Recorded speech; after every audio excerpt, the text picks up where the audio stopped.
Aujourd'hui, nous allons rendre visite à Damien, un jeune homme qui a toutes les caractéristiques d'un être humain lambda, et nous allons l'interviewer sur son quotidien afin de mieux comprendre sa vie et constater à quel point elle est merdique afin de mieux se sentir dans sa petite vie. Bonjour. Bienvenue chez moi. Entrez, je vous en prie.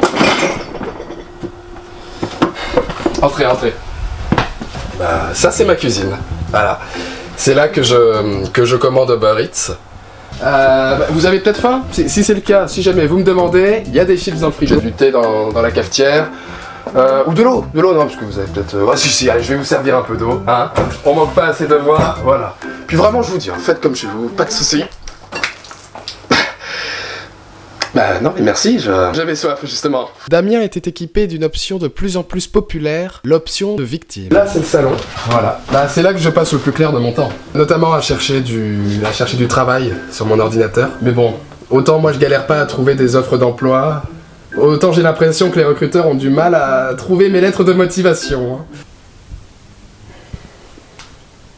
Non, toujours aucune nouvelle.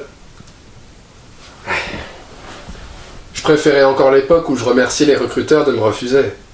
Bon, je dois finir dans le courrier indésirable. Ça me rappelle ma naissance, tiens. Et du coup, est-ce qu'on peut vous retrouver? Oui, j'ai des réseaux, j'ai Tinder principalement, voilà, je suis très actif, je like tout le monde. Alors personne s'intéresse à moi, ouais, ça me rappelle mon enfance. Et les animaux? Vous aimez les animaux? J'ai un chat, il est adorable, vraiment. Bon, il n'est pas là parce que... En ce moment, il doit être dans le quartier, en train de draguer des minettes, voire plus. Hein. Pour le coup, je pourrais dire que ça me rappelle mon adolescence. Mais non. On continue la visite. Oui, je vais vous montrer ma chambre si vous voulez. C'est bien. C'est là que j'ai fait ma tentative de suicide il y a pas longtemps. Et vos projets, vos projets. Alors, je me lance dans une carrière d'humoriste. Aïe, cette nouvelle m'inquiète beaucoup. J'ai peur qu'il soit autant doué en blague qu'Aya Nakamura est doué en français. Justement, je vais vous raconter une blague pour vous montrer un petit peu le style d'humour. Qu'est-ce que l'on achète dans une boulangerie? Du pain? Ah oui, merde, non. Si vous la connaissez déjà, ça floppe, forcément. Je vais vous parler de mon spectacle, parce que voilà, je joue en ce moment sur scène. Et alors, le concept est un petit peu particulier. C'est-à-dire que je commence à raconter la blague, et c'est au public de trouver la chute. Je sais, dit comme ça fait un peu peur, mais je vous assure, c'est une heure de pur plaisir, de rire et de convivialité. Mais c'est épuisant, donc je suis vraiment désolé, mais faut que j'aille me reposer. Non mais je fais du 20h, 20h30 tous les soirs, c'est... Mais vous m'avez pas dit que vous faisiez une heure de spectacle? Alors, si, mais comme personne vient me voir, y a personne pour finir mes chutes, et du coup, je gagne du temps, hein, et je perds de l'argent.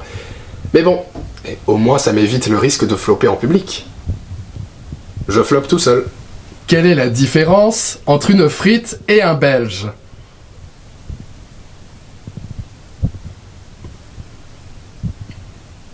Waouh, mais ce sketch était vraiment génial! Et je dis pas ça parce que c'est moi qui l'ai fait. Si toi aussi tu as aimé, n'hésite pas à mettre un pouce d'artifice et à commenter en commentaire ton commentaire. Et bien évidemment, si tu aimes le contenu de ma chaîne YouTube, c'est-à-dire sketch, podcast, doublage et bien plus dans le futur, n'hésite pas une seule seconde, je dis bien pas une seule seconde, à t'abonner.